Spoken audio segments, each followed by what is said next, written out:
Hi everybody, welcome back. Today we will be starting with a royal that I don't actually speak about too often because she's genuinely quite a private person. But the lovely Lady Louise has just come in third place at the Sandringham horse driving trials. Proud mother Sophie, Duchess of Edinburgh, has been watching her daughter practice and compete over the last few days, as has her rumoured boyfriend, Felix de Silverclamp.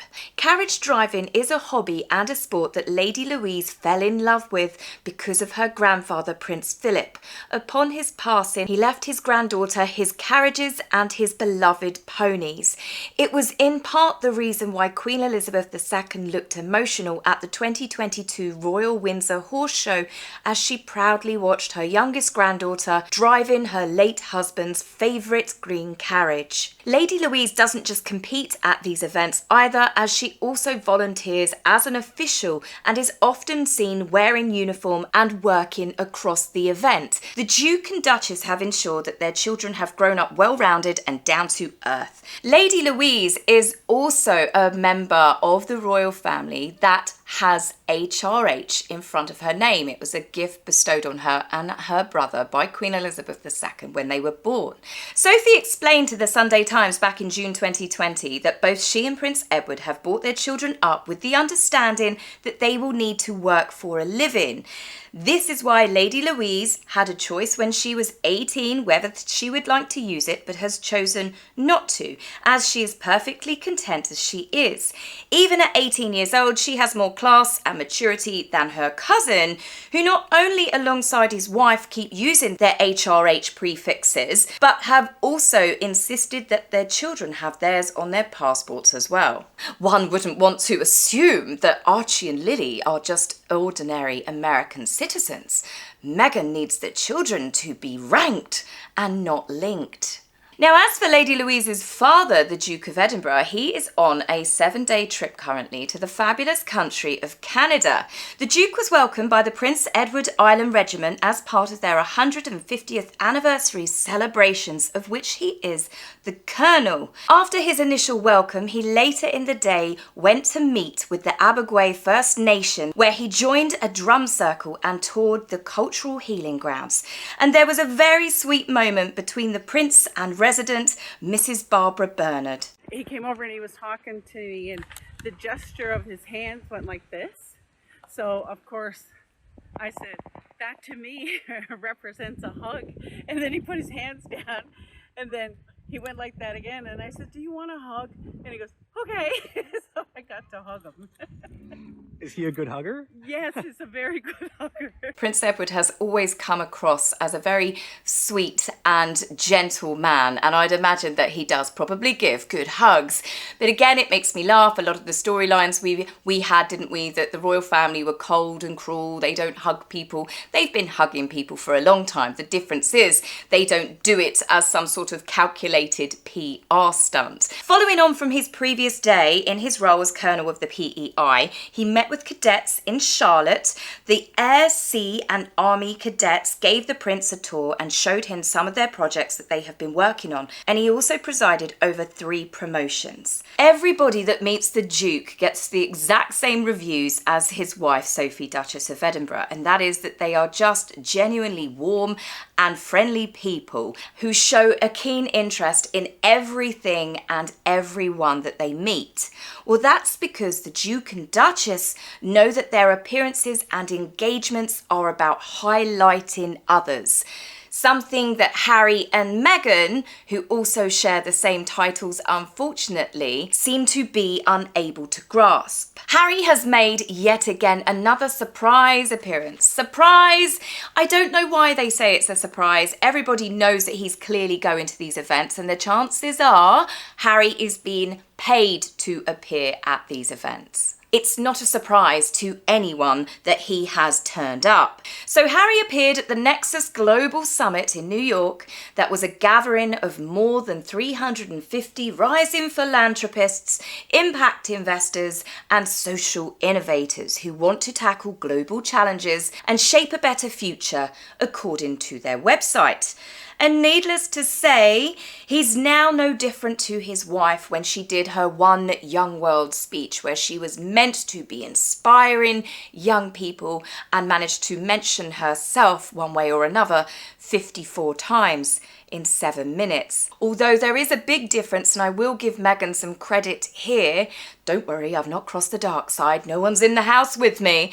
But she is very, very articulate. Yes, okay, she is just rambling, word salads, and not a lot of it makes sense. But Harry is very,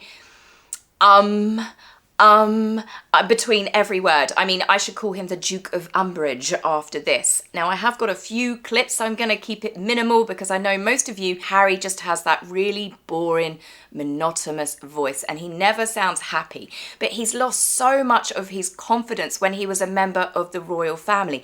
Harry, yes, he did have brilliant speech writers. They all do. But the way he used to conduct himself, even on the stage here, you can see he looks messy. He looks unkempt. The way that he was talking, he seems like he's not even sure why he's on the stage. In fact, I'll start with the end of his speech. Listen to this clip. This is the audience saying thank you for Harry to his appearance, and look how grumpy he is.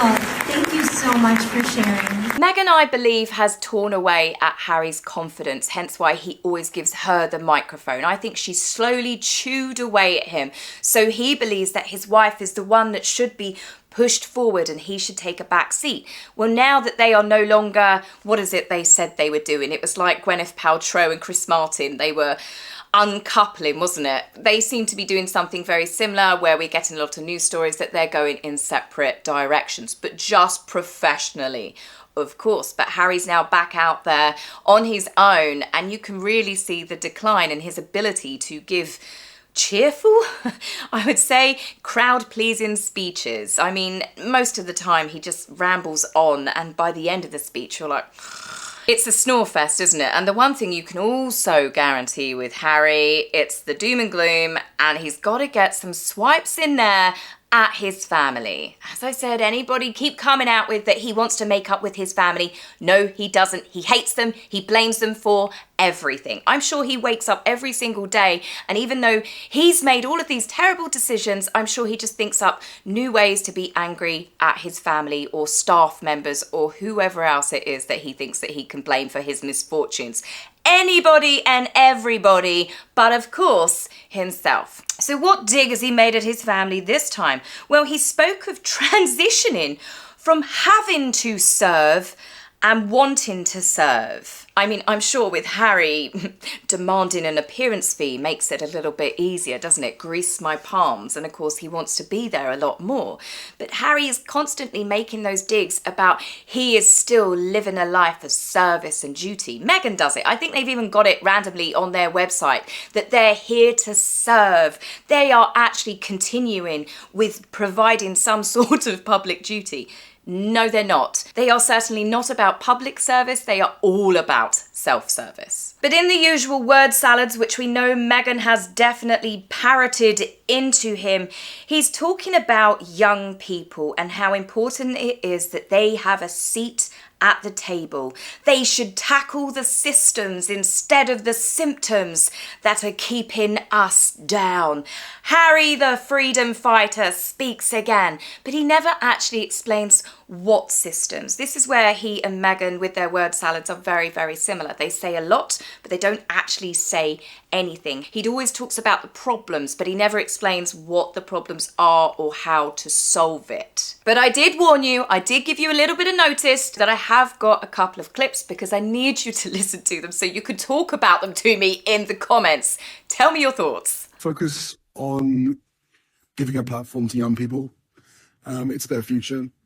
I think that the longer that we are on planet Earth, the more experience we have, naturally. Well, there you have it, guys. What sort of revolutionary thought process is that? Who'd have thought that the longer we're on Earth, the more experiences that we get? But in true Harry style, he has to bring it straight down into something negative.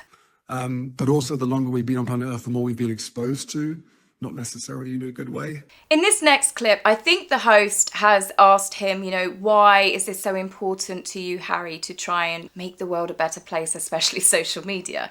Check this for an answer. One of the pieces to why the digital world was so important to us is because my wife in 2018 was the most trolled person in the world. So there was a lived experience in that. That's utter bullshit. I will call it bullshit. In 2018, that's when they got married. The amount of support and public goodwill that these two had was incredible. Harry was a very, very popular member of the royal family, so Meghan was naturally taken in under that. The only thing that happened was the mainstream media had started reporting that Meghan perhaps was behaving in a way that wasn't really that nice to people. She'd been told off by the Queen for shouting at the chefs, shouting at the gardener. Prince William had to have a word with Harry because she had been rude to their nanny, Maria. And then even then, back then, some people were saying it's because she's American. Now, I know lots of my American friends hate that because that's basically justifying her rude and obnoxious behaviour on being American. Meghan was just being a diva, and let's call it what it is. She was being the B word, a big nasty bitch to people. And the newspapers were reporting on it because you were getting a lot of leaks. Now, not only were you getting leaks from palace sources that were saying she's been awful to everybody, this is a big red flag. People are trying to tell Harry, maybe you want to take a step back a bit, which of course, as we know, that didn't exactly end well. There were lots of incidences where Meghan was obviously leaking stories to the media. People had said that the royal fold had been pretty tight, pretty sealed tight. You get the odd thing here or there. But as soon as Meghan joined the family, that's when the stories started coming out. And there's one common denominator throughout all of this, and it always goes back to Meghan. And I find it crazy that he's still parroting that Meghan was the most trolled woman back in 2018. She's more disliked now than she was back then. I mean, I'm talking on a global scale. Yet Meghan still, funnily enough, doesn't seem to have the same mental health issues that she did when she was briefly a member of the royal family. Isn't it funny that Meghan Markle getting her own way seemed to be the perfect cure for all her mental health issues? The reason why Harry and Meghan want to take on social media is because they want to silence their critics. Harry and Meghan talked about they wanted to modernise things. They want to live like members of the royal family did 300 years ago, where if you got caught saying anything negative, off with your head, In another line that he comes out with in this interview, this one had me like, I honestly can't believe that he says this with a straight face. And I think in today's world, it's quite easy to be able to abandon your values because some people are proving that it's easier to get to the top by, lying. I'm sure the fall from that is quite monumental. Yes, Harry should know everything to do with abandoning his values. I think it's the one thing that he's definitely got a good education in.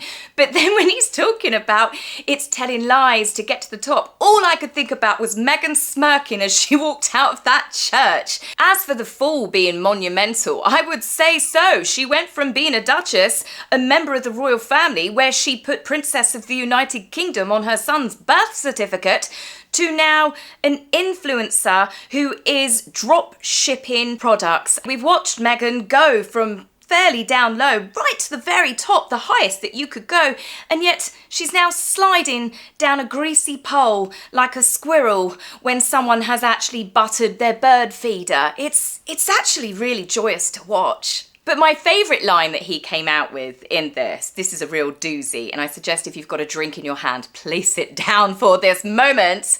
Listen to this one.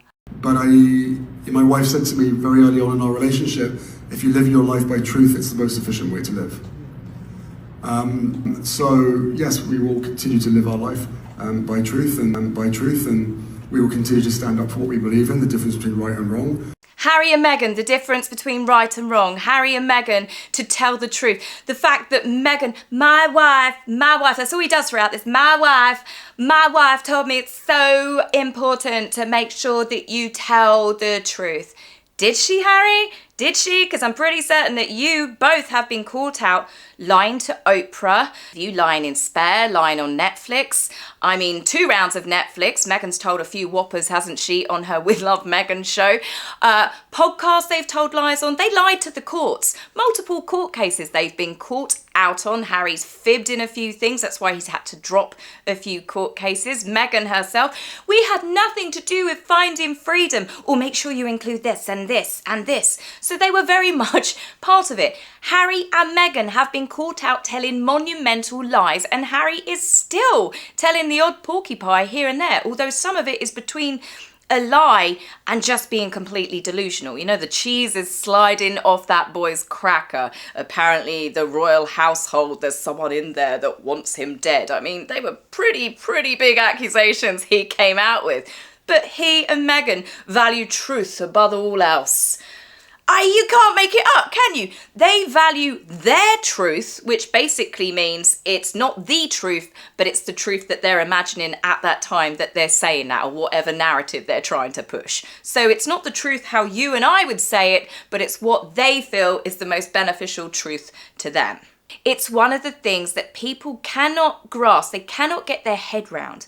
That 2 people that were given so much goodwill, so much love, so much support, that could want for nothing, were literally given the seat at the best table, the 1% in the world. And they blew it all. They torched it all. And yet somehow they're victims in all of this mess. They're the ones that hurt people. They're the ones that lie. They do that whole gaslighting and triangulating thing, don't they? And Harry came out with the best line in this speech. And he said, what you put out into the world is what you get back. But Harry and Meghan, if they believe this is what they're trying to encourage young people to believe and to do, perhaps if they want nicer things said about them and they want nicer stories being written about them, perhaps that they should try to be a little bit nicer to people, especially those closest to them. In fact, I've got 2 people that I know that they could start with straight away. And that, of course, would be King Charles and Thomas Markle. But I think we're certain that Meghan is not really going to make amends with her dad despite his ill health, because it's just not profitable for her. It's very sad, but for what I see, what is happening to Harry and Meghan is true of what he said. What they keep putting out into the world is not really positive. So what are they getting back? Not a lot of positivity. That, ladies and gentlemen, is what we all know as karma. So I hope you have a lovely rest of your weekend or week. I can't remember what day of the week it is. See? Losing my mind. Anyway, guys, I will see you soon. Take care for now. Bye.